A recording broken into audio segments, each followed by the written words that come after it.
টি-20 বিশ্বকাপে ভারতের সর্বনাশের গর্তটা কি আরও একটু গভীর হলো? সেমিফাইনালে ওঠার পরটা কি আরও একটু কঠিন হয়ে গেল? অনেক যদি কিন্তুর উপরে সমীকরণ তো বটেই, কিন্তু আজকে ওয়েস্ট ইন্ডিজ জিম্বাবুয়েকে হারিয়েছে, যেইভাবে হারিয়েছে, নেট রান রেটটা যেইখানে নিয়ে গিয়ে হারিয়েছে, তাতে করে ভারতের সেমিতে ওঠার পরটা কিন্তু এখন অনেক অনেক অনেক বেশি কঠিন ও চ্যালেঞ্জিং হয়ে গেল, অনেক অনেক যদি কিন্তুর উপরে নির্ভরশীল হয়ে গেল। সাউথ আফ্রিকার কাছে ভারত বিশাল ব্যবধানে হেরে নেট রান রেটটা -3.800 রেখেছে। সাউথ আফ্রিকার অবভিয়াসলি +3.800। আর আজকে যখন ওয়েস্ট ইন্ডিজ জিম্বাবুয়েকে হারালো 107 রানে, তাতে করে ওয়েস্ট ইন্ডিজ শুধু 2টা পয়েন্টই পায়নি, নেট রান রেটটা তারা নিয়ে গেছে +5.350।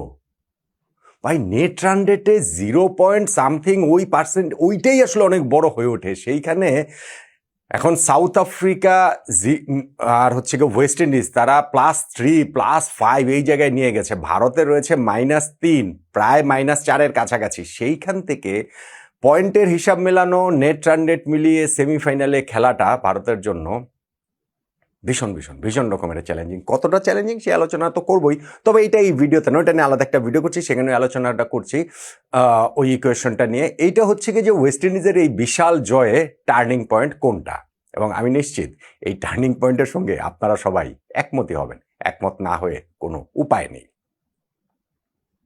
ওয়েস্ট ইন্ডিজ 254 রান করেছে আগে ব্যাটিং করে জিম্বাবুয়ের আমন্ত্রণ। তো জিম্বাবুয়ের ক্যাপ্টেন সিকান্দার রাজা কি কারণে টসে জিতে ওয়েস্ট ইন্ডিজকে আগে ব্যাটিং আমন্ত্রণ জানালেন, এটা একটা টার্নিং পয়েন্টের দাবিদার আপনি বলতে পারেন।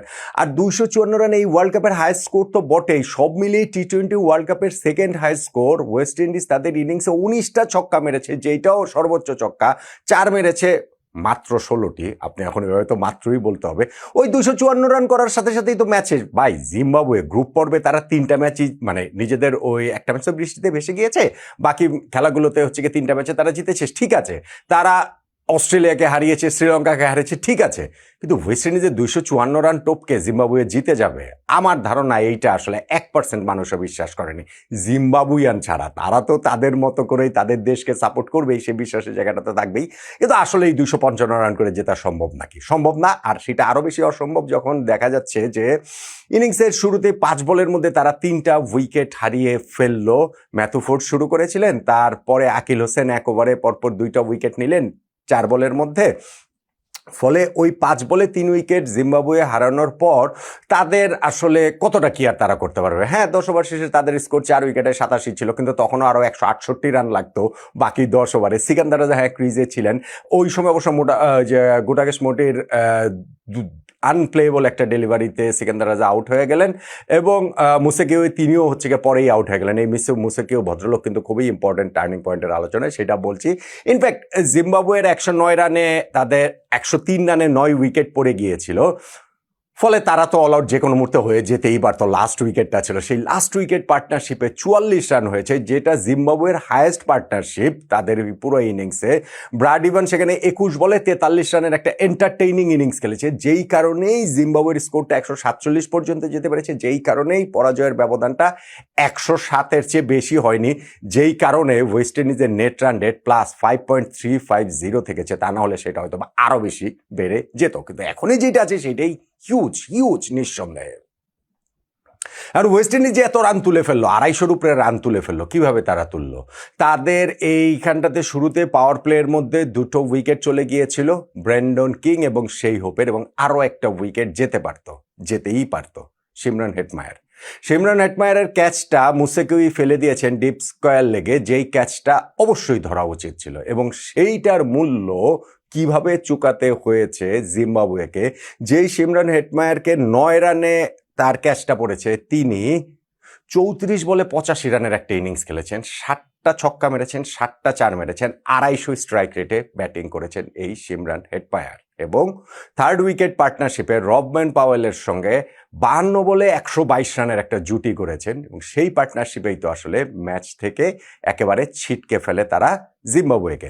সিমরন হেটমায়ার পরবর্তীতে আরও একটা সুযোগ পেয়েছেন, কিন্তু তার আগেই তিনি মাত্র ওই যে পাওয়ার প্লের কথা বলছি, 2 উইকেটে 55 রান হয়েছিল, পাওয়ার প্লের পরে ইভান্সকে লেগ স্পিনার তাকে হচ্ছে গিয়ে দুইটা ছক্কা মারলেন হেটমায়ার। তারপরের উপরে ব্যাপক মানে ঝড়টা আসলে বইয়ে দিয়েছেন সিকান্দার রাজার উপর দিয়ে। সিকান্দার রাজা কই এক ওভারে 3টা ছক্কা তিনি মারলেন, তার মধ্যে তার 19 বলে 50 হয়ে গেল। টি-20 ওয়ার্ল্ড কাপে ওয়েস্ট ইন্ডিজের দ্রুততম হাফ সেঞ্চুরিয়ান সিমরন হেটমায়ার এইবারই হয়েছেন স্কটল্যান্ডের বিপক্ষে 22 বলে 50 করে ক্রিস গেলের রেকর্ড ছাড়িয়ে। এখন নিজের রেকর্ডটাকে আরও বেশি তিনি সমৃদ্ধ করে ফেললেন, 19 বলে 50টা তিনি করে ফেললেন। সিকান্দার রাজার পরের ওভারটা থেকেও তাকে আসলে বেধড়ক পিটিয়েছেন। রাজার ওই 2 ওভারটাতে 37 রান তুলে নিয়েছেন। ইনফ্যাক্ট পরবর্তীতে যখন সিকান্দার রাজা একবার ফিরেছিল সেই ওভারে 15 রান দিয়েছেন, 3 ওভারে 52 রান দিয়েছেন সিকান্দার রাজা। তো ওই অন্য প্রান্ত থেকে খুব ভালো সাপোর্ট কিন্তু রবম্যান পাওয়েল দিয়েছেন, 29 বলে তিনিও 50তে পৌঁছেছেন। সিমরন হেটমায়ার ফাইনালি গিয়ে আরও একটা সুযোগ পেয়েছিলেন, তিনি 70 রানের সময় মুশফিকুরই ওই ভদ্রলোকই তার আরও একটা ক্যাচ ফেলেছিলেন এবং ফাইনালি গিয়ে 85 রানের সময় তিনি হচ্ছে গিয়ে আউট হন 85 রান করে 34 বলে। লাস্ট 5 ওভারে হেটমায়ারের উইকেট হারিয়েই ওয়েস্ট ইন্ডিজ ঢুকেছিল, কিন্তু তাও শেষ 5 ওভারে তারা 75 রান তুলে ফেলে। কেননা শেষ দিক দিয়ে ওই অন্যান্য যারা ছিলেন ওয়েস্ট ইন্ডিজের ব্যাটসম্যানরা তারা হচ্ছে গিয়ে ছোট ছোট কিছু ক্যামিও নক খেলেছেন, যেই কারণে তাদের স্কোরটা 250 পেরিয়ে যায়, 254 করে ফেলে তারা। এখন এই 254 রান করে ফেলার পর তো আর যেটা সম্ভব না জিম্বাবুয়ের পক্ষে, সেটা তো বললাম, ওই আলোচনাটা করলামই। টার্নিং পয়েন্ট যদি বলি যে ভারতের সর্বনাশ করে দেওয়া ওয়েস্ট ইন্ডিজের এই বিশাল জয়ে জিম্বাবুয়ের বিপক্ষে, জিম্বাবুয়ে আসলে তারা ওভার অ্যাচিভমেন্ট অলরেডি করে ফেলেছে গ্রুপ পর্ব থেকে। ফ্যান্টাস্টিক অ্যাচিভমেন্ট, ওভার অ্যাচিভমেন্ট বলাটা ঠিক না, ফ্যান্টাস্টিক অ্যাচিভমেন্ট। এইখান থেকে তারা এই গ্রুপ থেকে সেমিফাইনালে যাবে, ওই ভাবনাটাই আসলে একটু বাড়াবাড়ি। সব বলে আমার কাছে মনে হয় না যে আসলে জিম্বাবুয়ে এইখানটাতে খুবই ইকুয়েশনের মধ্যে রয়েছে। তবে ওয়েস্ট ইন্ডিজের এই বিশাল জয়ে ভারতের সর্বনাশটা আরও একটু গভীর হয়ে উঠল বলেই মনে হচ্ছে। এবং সেই ওয়েস্ট ইন্ডিজের জয়ে আসলে টার্নিং পয়েন্ট কোনটা, আমি বলছিলাম যে সবাই আমার সঙ্গে একমত হবেন না কেন? 9 রানের সময় সিমরন হেটমায়ারে যেই ক্যাচটা ফেলেছিলেন মুশফিকুই, ওইটাই আসলে টার্নিং পয়েন্ট।